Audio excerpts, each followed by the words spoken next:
Tomámo-la como garantida, mas a água está a fugir-nos por entre os dedos. Segundo estudos de diferentes organizações, 800 milhões de pessoas no mundo não têm acesso à água potável e 2,5 milhões não têm saneamento básico. E todos os dados apontam para que o número de pessoas a viver em áreas com água a níveis preocupantes aumente até 2030. Na Europa, essas zonas são atualmente 19% do território comum.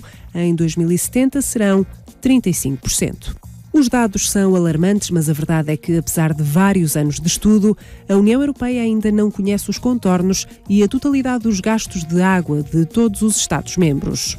Um dos maiores problemas que a Europa enfrenta é não saber quanta água perde todos os dias. Em Portugal, os dados apontam para um desperdício de 3.100 milhões de metros cúbicos por ano, ou seja, um rácio de 41% da procura total. Esta perda representa um custo para o país em cerca de 0,64% do PIB, isto é, 728 milhões de euros por ano. O preço deve variar segundo as condições de disponibilidade e qualidade da água em cada país, mas existem diferenças gritantes na Europa. A Dinamarca cobra 8 euros o metro cúbico pela água de consumo, é o valor mais alto da União. A Itália cobra 10 vezes menos. Muito ou pouco os consumidores individuais têm pago a água que usam, mas há atividades económicas que continuam a ser umas privilegiadas nesta matéria. A agricultura é uma delas.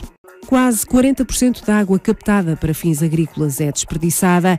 A pressão política tem atrasado a execução de um dos instrumentos que pretende, entre outros objetivos, mudar a forma como os agricultores usam a água. Os planos de bacia hidrográfica da Bélgica, Grécia, Espanha e Portugal ainda não saíram da gaveta, estão com 3 anos de atraso. No último relatório do painel intergovernamental para as alterações climáticas, o sul da Europa e o norte da África mantêm-se como uma das principais zonas de risco do aquecimento global. O relatório lembra ainda que o recorde de dia mais quente de sempre vai ser batido de 2 em 2 anos, já no fim deste século.